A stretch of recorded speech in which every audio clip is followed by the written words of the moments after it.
Imagine discovering that every time you pray, every time you meditate, every time you close your eyes and connect with something greater than yourself, your brain literally changes shape. Not metaphorically. Not spiritually. Physically. Structurally. At a cellular level.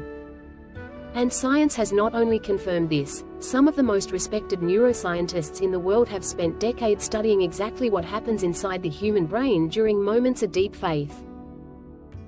What they discovered will change the way you understand prayer, meditation, and the connection between what you believe and who you become. Because it turns out that faith and science are not on opposite sides. They are talking about the same thing, using different languages. And in the next minutes, you are going to hear both of them at the same time. Here is a question that few people ever stop to ask: what exactly happens in your brain when you pray? For decades, science simply did not have the tools to answer that. But with the advancement of functional neuroimaging, researchers were finally able to observe the brain in real time during spiritual experiences. And what they found was extraordinary. Dr. Andrew Newberg, a neuroscientist who spent more than 20 years mapping what he calls neurotheology, the neuroscience of spiritual experience, asked Buddhist monks and Franciscan nuns to pray and meditate intensely while having their brains monitored. The results were consistent and stunning. During deep states of prayer and meditation, the parietal lobe, the region responsible for processing the boundaries between the self and the outside world, showed a dramatic drop in activity. In simple terms, the brain literally dissolved the line between the individual and the universe. The feeling of unity with something greater, which spiritual practitioners have described for thousands of years, had a measurable neurological signature. This is not mysticism. This is neuroscience. And the discoveries do not stop there. While the parietal lobe slowed down, the prefrontal cortex, the area associated with focused attention, emotional regulation, and decision-making, became significantly more active. What this means in practice is that the brain during deep prayer enters a state of simultaneous expansion and focus, as if it opens to the infinite while anchoring itself in the present moment. And this state triggers a powerful biochemical response. Cortisol drops, serotonin and dopamine rise, and the parasympathetic nervous system takes over, shutting down the stress response and activating what researchers call the relaxation response. Your body enters healing mode. And all of it begins with something as simple as closing your eyes and directing your attention inward with genuine intention. A study published in the journal Religion, Brain and Behavior found measurable changes in heart rate variability among people who practiced intercessory prayer, praying actively for others. Another study from the University of Michigan, following over 3,000 adults for 8 years, found that those who prayed or meditated regularly had significantly lower levels of systemic inflammation, one of the primary drivers of cardiovascular disease, depression, and accelerated aging. Spiritual connection was not just calming the mind. It was protecting the body at a cellular level. Now let's talk about what is perhaps the most powerful concept in this entire conversation: neuroplasticity. The discovery that the human brain is not fixed or immutable, but a living, dynamic organ constantly being reshaped by the experiences, thoughts, and practices you choose to repeat. Neuroscientist Richard Davidson spent years studying the brains of Tibetan monks with decades of meditative practice and found something that shook the scientific community. The left prefrontal cortex, associated with positive emotions, resilience, and well-being, was significantly thicker and more active in these practitioners than in any control group. Consistent spiritual practice had literally changed the physical structure of their brains.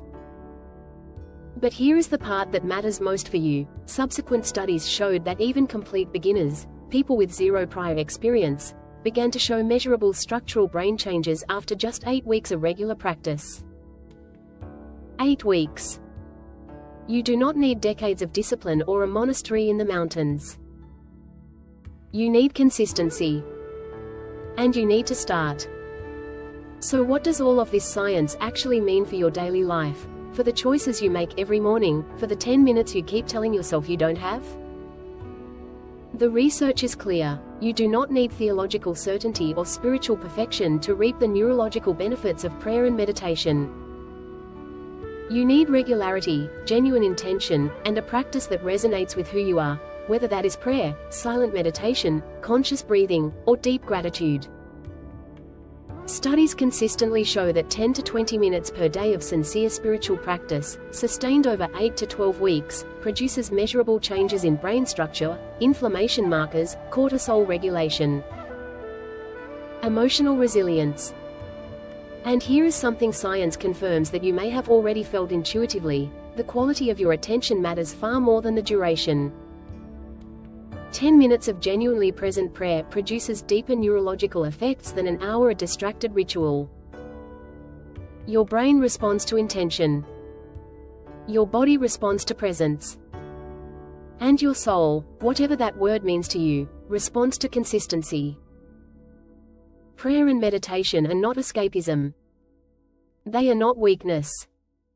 They are not practices reserved for monks or mystics or people with more time than you. They are some of the most sophisticated technologies humanity has ever developed for accessing healing, clarity, and connection, and your brain is literally wired to respond to them. What science calls neuroplasticity, faith calls transformation. What researchers call autonomic nervous system regulation, the contemplative traditions call peace that surpasses understanding. What neuroscientists found in the brains of monks, that dissolution of the boundary between self and universe, mystics across every tradition have been describing for centuries as union with the divine. 2 languages. 1 reality. And that reality is available to you, not someday, not after you have figured everything out, right now, exactly as you are. So here is where you begin. Choose one practice. Just one. Prayer, meditation, conscious breathing, 5 minutes of intentional gratitude spoken out loud. Commit to 10 minutes a day for the next 30 days. Not to prove anything. Not to reach some elevated state. But because your brain deserves the same level of intentional care you give your body. Because your inner peace is not a luxury, it is a biological and spiritual necessity. And because both science and faith are pointing at the same truth, you were built for this kind of connection. If this resonated with something inside you, share it with someone who needs to hear it today. Subscribe to this channel, because every week we go deeper into what it truly means to live a healthy, whole, and intentional life in body, mind, and soul. Science has found faith. And their meeting place is not in a laboratory or a cathedral. It is inside you.